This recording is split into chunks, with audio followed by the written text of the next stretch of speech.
L'oiseau pachydermique atterrit, et l'homme aux yeux bridés sauta à terre afin d'aider son prisonnier à descendre. Carter savait enfin pourquoi il avait été capturé. De toute évidence, le marchand aux yeux bridés était un agent des puissances des ténèbres, avide de traîner aux pieds de ses maîtres un mortel qui avait eu la présomption de vouloir se mettre en quête de Kadath l'inconnu et de formuler une prière en présence des Très-Hauts dans leur château d'Onyx. Ce même marchand était probablement responsable de son précédent enlèvement, à Dilatline, par les esclaves des choses lunaires. Et il avait maintenant l'intention d'accomplir ce que l'intervention des chats avait alors empêché, conduire sa victime à quelque funeste rendez-vous avec le monstrueux Nyarlathotep, et lui expliquer avec quelle audace Carter avait tenté de trouver Kadath l'inconnu. Leng et les terres algides au nord d'Inquanok jouxtaient sans doute la demeure des autres dieux, et les accès à Kadath y sont bien gardés. L'homme aux yeux bridés était de petite taille, mais le gigantesque oiseau hippocéphale était là pour veiller à ce qu'on lui obéisse. Aussi Carter suivit-il le marchand, traversant le cercle de pierres dressées, puis franchissant la basse porte voûtée du monastère dépourvue de fenêtres. Ces murs de pierre n'étaient éclairés par aucune lumière, mais le marchand diabolique alluma une petite lampe d'argile ornée de bas-reliefs morbides et poussa son prisonnier dans un labyrinthe de couloirs étroits et sinueux.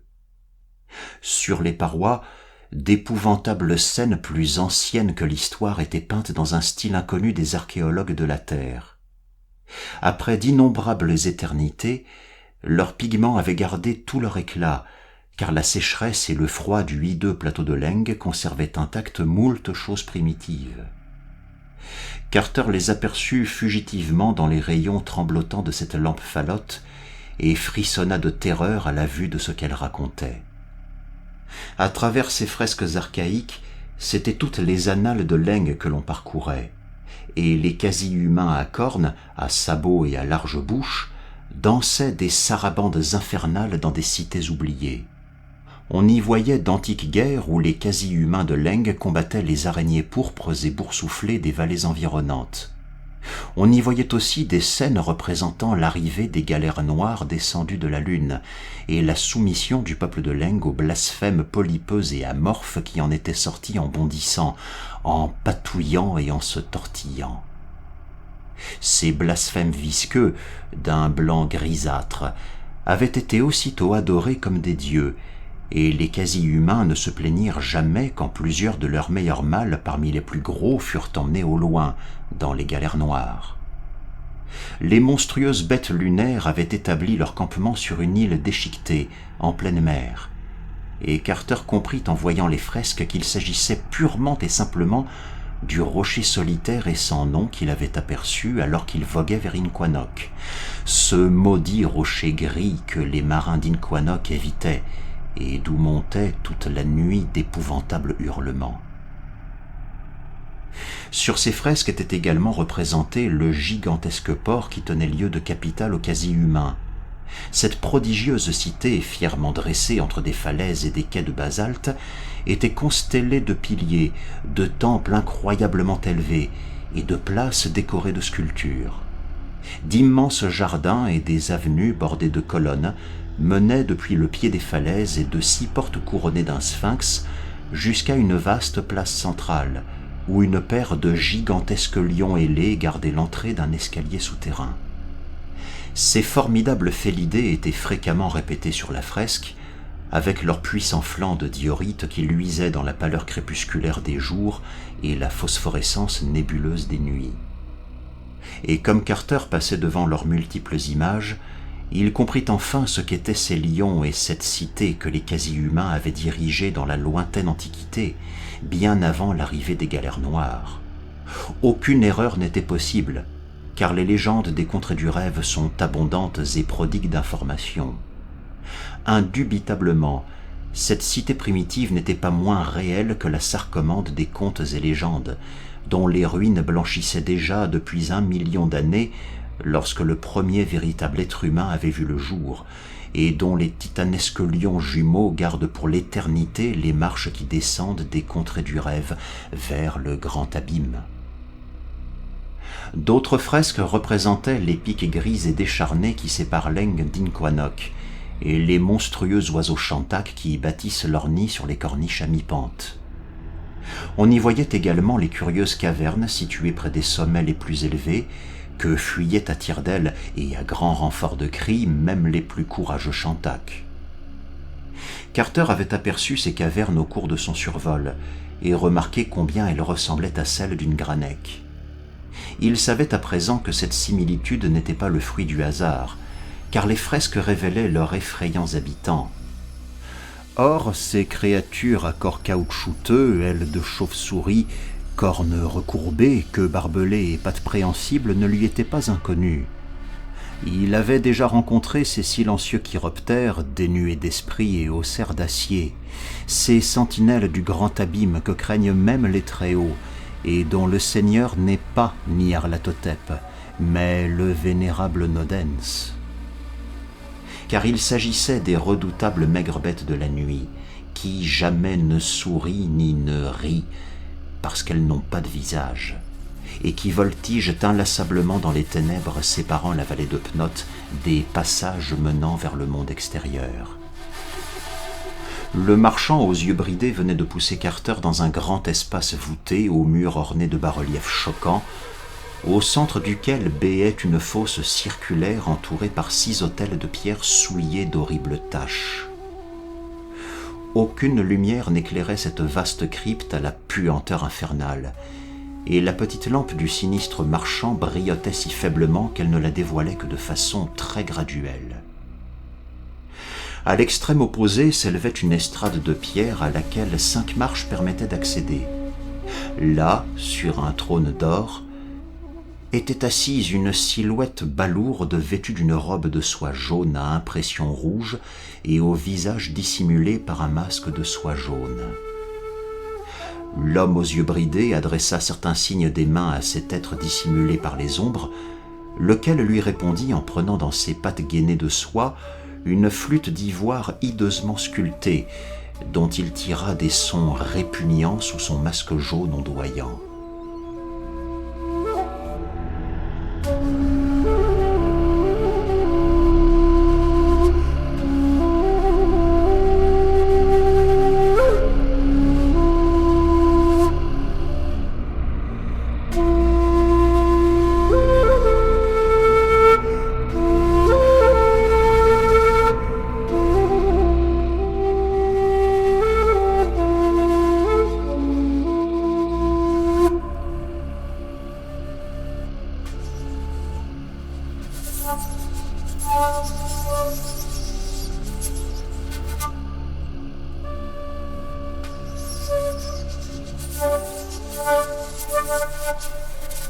Cet échange se poursuivit quelque temps, et Carter éprouva une sorte de malaise familier en entendant cette flûte et en sentant la puanteur de cet endroit nauséabond. Cela lui rappela une épouvantable cité où se déversait une lumière sanguillonnante et l'écœurante procession qui y avait autrefois défilé. Cela, et aussi l'horrible ascension dans le paysage lunaire qui s'étendait juste derrière, avant l'opération de sauvetage qu'avaient menée ses amis, les chats de la terre. Il savait, sans le moindre doute possible, que la créature assise sur l'estrade était l'archiprêtre qu'il ne faut pas décrire, auquel des légendes racontées à mi-voix accordent des capacités anormales et diaboliques. Mais il craignait d'imaginer au juste ce que pouvait être cet archiprêtre abhorré. Puis une manche de soie à impression rouge glissa légèrement d'une des pattes d'un blanc grisâtre, et Carter sut alors ce qu'était vraiment le répugnant archiprêtre. Durant cette affreuse seconde, un condensé de pure terreur le poussa à accomplir un acte que sa raison l'eût à coup sûr dissuadé de tenter. Mais dans sa conscience ébranlée, seule restait la volonté frénétique d'échapper à la créature avachie sur le trône d'or. Il savait que d'impossibles labyrinthes de pierre le séparaient du haut plateau glacé qui s'étendait au dehors, et que, même là, l'horrible chantac continuait de l'attendre. Malgré tout, son esprit ne pensait qu'à fuir sur le champ la monstruosité grouillant sous la robe de soie. L'homme aux yeux bridés avait posé sa curieuse lampe sur l'un des grands autels de pierre à la surface atrocement souillée, près de la fosse, et s'était légèrement rapproché de l'archiprêtre pour lui parler par geste. Jusque-là complètement passif, Carter, avec une force décuplée par la peur, poussa soudain violemment cet homme infâme, le propulsant droit dans le puits béant qui, selon la rumeur, plonge jusqu'au diabolique caveau de Tzin, où les gugues chassent les gastes dans l'obscurité. Presque simultanément, l'explorateur saisit la lampe sur l'autel et détala dans le labyrinthe de fresques, courant au hasard de ci de là, en s'efforçant de ne pas penser aux furtifs bruits de pattes informes qu'il entendait sur les pierres derrière lui, ni aux reptations et grouillements silencieux qui le poursuivaient sans doute dans ces couloirs enténébrés. Au bout d'un certain temps, il regretta sa précipitation inconsidérée et se demanda pourquoi il n'avait pas suivi à rebours les fresques devant lesquelles il était passé à l'allée. En vérité, elles étaient trop confuses et trop répétitives pour lui être très utiles, mais il fut néanmoins affligé de n'avoir pas essayé. Celle qu'il voyait à présent étant encore plus horrible que toutes celles qu'il avait vues jusqu'alors, il comprit qu'il ne se trouvait pas dans le corridor qui menait au dehors. Le temps passant, il fut presque certain de ne pas être suivi, et ralentit l'allure. Mais à peine eut-il poussé un soupir de vague soulagement qu'un nouveau danger surgit. Sa lampe s'éteignait, et il allait bientôt se retrouver dans le noir total, sans rien pour se guider ni s'éclairer. Quand la flamme mourut, il se mit à tâtonner lentement dans l'obscurité et pria les Très-Hauts de l'aider autant que faire se pouvait. Parfois, il sentait le sol de pierre descendre ou monter. À un moment, il trébucha sur une marche dont rien ne semblait justifier la présence.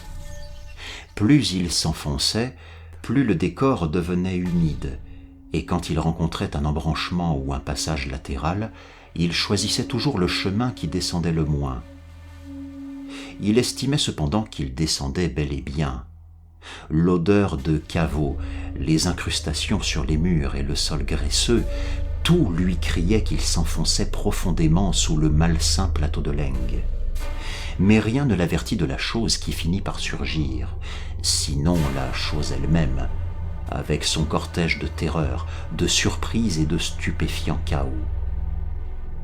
Alors qu'un instant auparavant, il marchait lentement à tâtons sur un sol glissant, mais presque horizontal, il se retrouva soudain à chuter vertigineusement dans le noir d'un boyau qui semblait quasi vertical.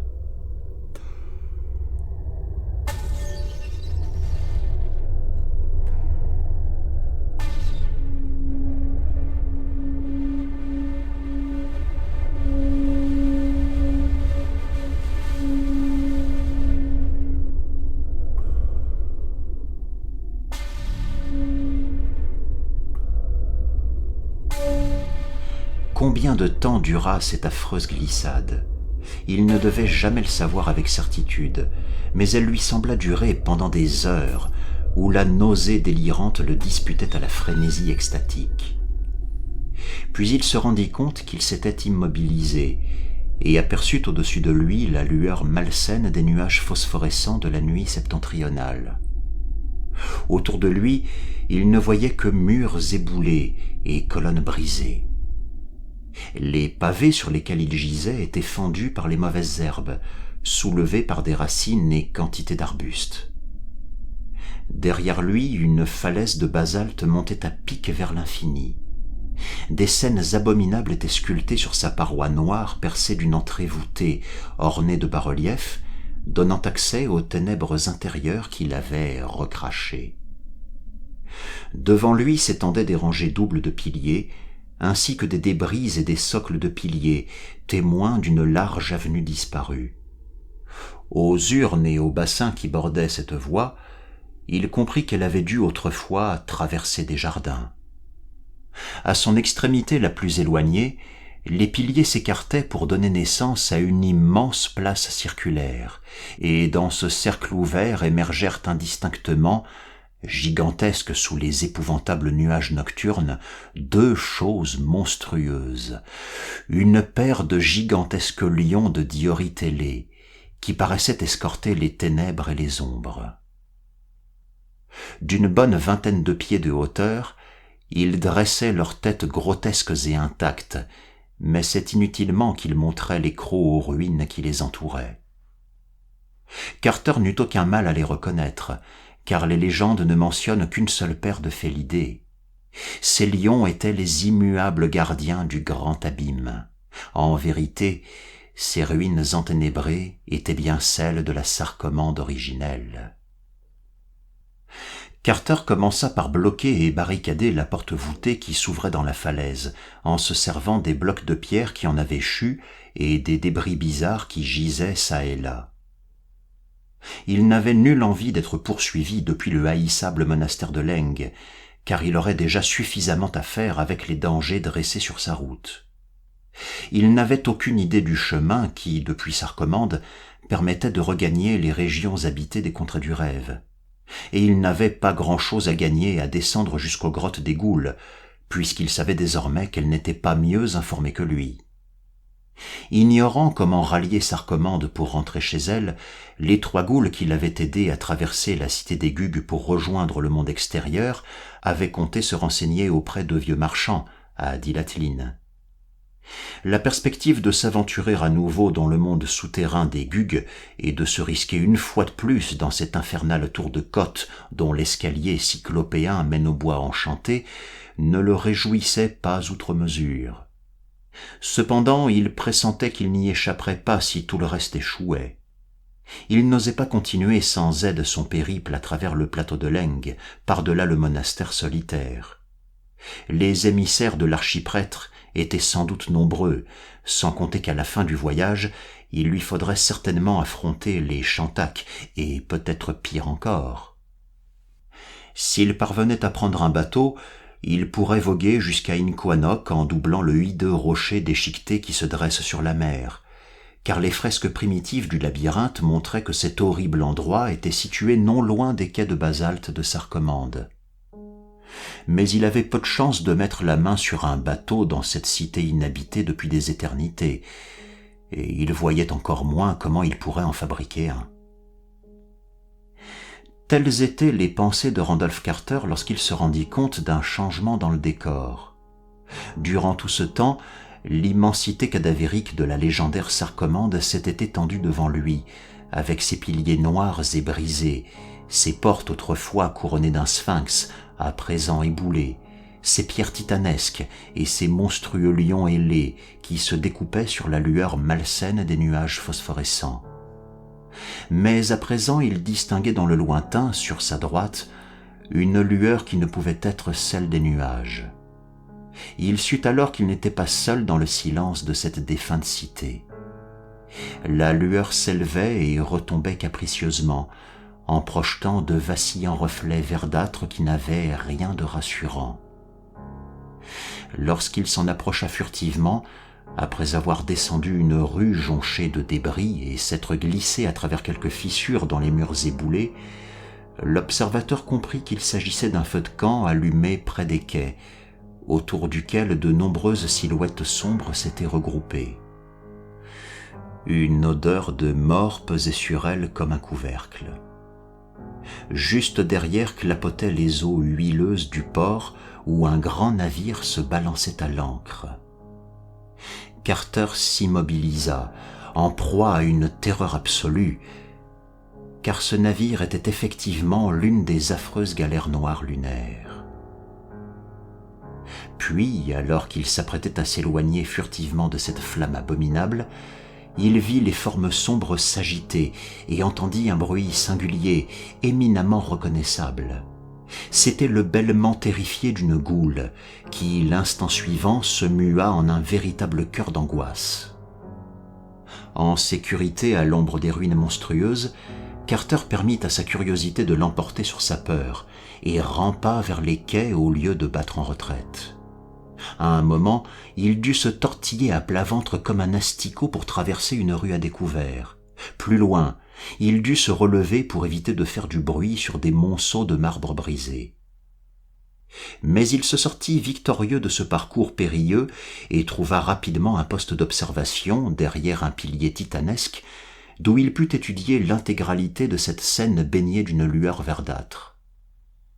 Autour d'un feu terrifiant alimenté par les pieds nauséabonds de champignons lunaires, se tenaient accroupis en un cercle puant plusieurs crapodoïdes lunaires et leurs esclaves quasi humains. Quelques esclaves chauffaient la pointe de leurs curieuses lances de fer dans les flammes sautillantes, pour les appliquer ensuite, régulièrement, sur le corps de 3 prisonniers étroitement saucissonnés, qui se tordaient de douleur devant les chefs du groupe. À en juger par la façon dont leurs tentacules s'agitaient, les bêtes lunaires au groin aplati appréciaient fort ce spectacle, et Carter faillit succomber à l'horreur lorsqu'il reconnut soudain les glapissements paniqués. Il venait de comprendre que les nécrophages torturés n'étaient autres que le fidèle trio de ghouls qui l'avaient escorté sain et sauf hors de l'abîme, puis avaient quitté le bois enchanté pour rejoindre Sarcomande et la porte menant à leur profondeur natale. Voyant le nombre impressionnant de bêtes lunaires malodorantes accroupies autour de ce feu verdâtre, Carter comprit que, pour l'instant, il ne pouvait rien faire pour sauver ses anciennes alliées. Comment les ghouls avaient-elles été capturées?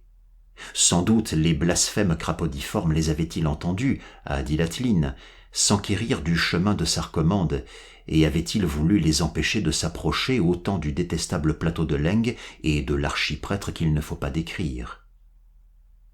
Il réfléchit un moment, cherchant une solution, et se rappela qu'il était tout près de la porte du noir royaume des nécrophages. De toute évidence, le plus judicieux consistait à ramper vers la partie orientale de la place aux lions jumeaux et à descendre aussitôt dans le gouffre, où il y avait fort à parier qu'il ne croiserait pas pires horreurs que celles qui sévissaient à la surface. Ensuite, il devait pouvoir trouver rapidement des ghouls impatientes de sauver leurs congénères, voire de se débarrasser des bêtes lunaires de la galère noire. Il se rappela alors que la porte, comme toutes celles qui menaient à l'abîme, serait peut-être gardée par des hordes de maigres bêtes de la nuit. Mais il ne craignait plus ces créatures sans visage. Il avait appris qu'elles étaient liées aux ghouls par des traités solennels, et la ghoul qui avait jadis été Pickman lui avait enseigné comment articuler un mot de passe qu'elle comprendrait. Carter se remit donc à ramper silencieusement à travers les ruines, obliquant lentement vers l'immense place centrale aux lions et les jumeaux. C'était une tâche délicate, mais les bêtes lunaires étaient tellement occupées à se divertir qu'elles n'entendirent pas les légers bruits qu'il émit accidentellement à 2 reprises parmi les pierres éboulées. Il atteignit enfin l'espace ouvert et se faufila entre les arbres rabougris et les plantes grimpantes qui l'avaient envahi.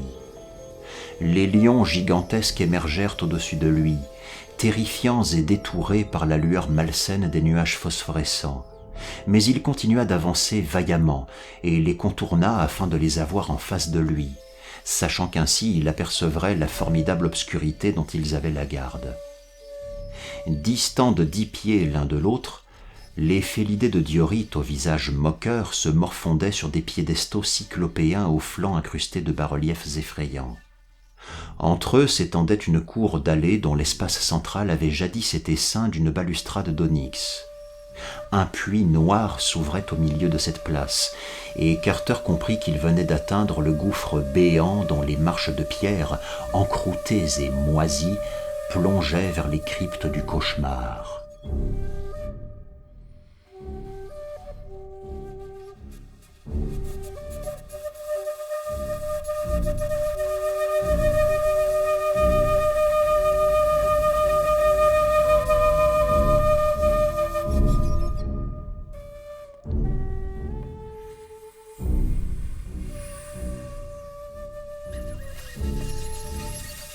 Terrible est le souvenir de cette descente dans les ténèbres où les heures s'égrenaient lentement, tandis que Carter tournait à l'aveuglette dans un escalier en colimaçon qui n'en finissait pas, et où il risquait de glisser à chaque pas. Les marches étaient tellement usées, tellement étroites, rendues tellement glissantes par le suintement de la terre intérieure, que l'arpenteur des contrées du rêve s'attendait en permanence à faire une horrible chute qui l'expédierait, le souffle coupé, dans les profondeurs des fosses ultimes. Il se demandait également quand ou comment les maigres bêtes de la nuit, gardiennes de ces lieux, lui sauteraient dessus sans crier gare, et si certaines d'entre elles étaient effectivement de faction dans cette voie antédiluvienne. Autour de lui stagnait l'odeur suffocante des gouffres infernaux, et il sentait bien que l'air de ces profondeurs révoltantes n'était pas fait pour le genre humain. Le temps passant, il fut gagné par une somnolence et un engourdissement tels qu'il continua d'avancer plus par automatisme que par l'effet de sa volonté. Aussi ne se rendit-il compte de rien lorsqu'il cessa de descendre parce qu'on l'avait attrapé silencieusement par derrière. Il était déjà en train de voler à toute allure dans les airs lorsqu'un chatouillis malveillant lui apprit que les maigres bêtes de la nuit, ces créatures caoutchouteuses, avaient accompli leur mission. Brutalement réveillé et conscient de se trouver dans l'étreinte humide et froide des chiroptères sans visage, Carter se rappela le mot de passe des ghouls et le cria de toutes ses maigres forces dans les tourbillons de ce vol chaotique. Son effet sur les maigres bêtes de la nuit, pourtant réputées dénuées d'esprit, fut instantané. Les chatouillis cessèrent immédiatement, et les créatures se hâtèrent de placer leurs prisonniers dans une position plus confortable. Ainsi encouragé, Carter se risqua à leur expliquer la situation. Il leur raconta que 3 ghouls venaient d'être capturés par des bêtes lunaires qui s'amusaient à les torturer, et leur exposa la nécessité de réunir un commando pour aller les sauver. Bien que muettes, les maigres bêtes de la nuit parurent comprendre ce qu'il leur disait, et se mirent à voler avec plus de vitesse et de détermination. Soudain, les ténèbres compactes cédèrent la place au crépuscule grisâtre de la terre intérieure, et devant eux s'étendit une de ces mornes et stériles plaines où les nécrophages aiment à s'asseoir pour ronger. Pierres tombales éparses et morceaux d'ossements indiquaient clairement qui vivait en ces lieux. Et comme Carter émettait un puissant borborigme de ralliement, une vingtaine de terriers vomirent leurs occupants à la peau tannée et au faciès canin. Les maigres bêtes de la nuit, volant en rase-motte, déposèrent leurs passagers au sol puis atterrirent à leur tour, légèrement à l'écart, formant un demi-cercle de créatures au dos voûté, tandis que les ghouls accueillaient le nouveau venu. Rapidement et explicitement, Carter transmit son message à la grotesque compagnie, et 4 ghouls sautèrent aussitôt dans différents terriers afin de diffuser la nouvelle et rassembler toutes les troupes disponibles pour une opération de sauvetage. Après une longue attente, une ghoul d'une certaine importance émergea. Elle fit des gestes significatifs à l'adresse des maigres bêtes de la nuit, provoquant l'envol de 2 d'entre elles dans l'obscurité. Par la suite, les maigres bêtes de la nuit ne cessèrent d'affluer pour s'ajouter à celles qui étaient restées, si bien que la plaine visqueuse en fut bientôt noire. Pendant ce temps, une troupe fraîche de ghouls qui avaient rampé les unes à la suite des autres hors de leur terrier en poussant des jappements surexcités s'aligna en un vague ordre de marche, non loin des maigres bêtes de la nuit blotties les unes contre les autres. Puis la ghoul influente et fière qui était autrefois l'artiste Richard Pickman de Boston fit enfin son apparition. Et Carter lui débita un rapport détaillé des événements. Le Pickman d'autrefois, ravi de saluer à nouveau son vieil ami, parut vivement impressionné et tint une conférence avec d'autres chefs, un peu à l'écart de la foule grandissante. Finalement, après avoir soigneusement passé les rangs en revue, les chefs assemblés se mirent à babiller à l'unisson puis aboyèrent des ordres aux troupes de nécrophages et de maigres bêtes de la nuit. Un important détachement de voltigeurs cornus s'envola sur le champ, tandis que les autres s'agenouillaient 2 par 2, pattes antérieures tendues, attendant que les ghouls s'approchent à tour de rôle. Chaque fois qu'une ghoul atteignait la paire de maigres bêtes de la nuit qui lui était assignée, elle était emportée en l'air ou elle disparaissait dans les ténèbres. Il ne resta bientôt plus personne, sauf Carter, Pickman et les autres chefs, et quelques paires de maigres bêtes de la nuit. Pickman expliqua que celle-ci constituait l'avant-garde et les montures de guerre des Ghouls, et que l'armée était en route pour Sarcommande afin de régler leur compte aux bêtes lunaires. Puis Carter et les chefs des nécrophages s'approchèrent de leurs montures, qui les prirent dans leurs pattes humides et glissantes. L'instant d'après, tout se tournoyait dans le vent et les ténèbres, montant, montant, montant interminablement jusqu'à la porte au lion ailé et aux ruines spectrales de l'antique Sarcommande. Quand, après un long moment, Carter aperçut de nouveau la lumière malsaine de la nuit de Sarcommande, ce fut pour contempler sur l'immense place centrale un grouillement de ghouls et de maigres bêtes de la nuit affairées. Il avait la conviction que le jour n'allait pas tarder à se lever, mais l'armée était si importante qu'elle n'aurait pas besoin de prendre l'ennemi par surprise. Près des quais, la lueur verdâtre continuait à brilloter, même si l'absence de braillement indiquait que les tortures des ghouls prisonnières étaient momentanément interrompues. Pépillant diverses instructions à leur monture et à la horde de maigres bêtes de la nuit dépourvues de cavaliers qui les précédaient, les ghouls s'envolèrent en grandes colonnes vrombissantes et plongèrent vers la flamme diabolique qui tremblotait dans ces ruines lugubres. Carter chargea aux côtés de Pickman, au premier rang des ghouls, et constata lorsqu'ils s'approchèrent du campement répugnant que les bêtes lunaires n'étaient pas sur leur garde. Les 3 prisonnières gisaient inertes, ligotées près du feu.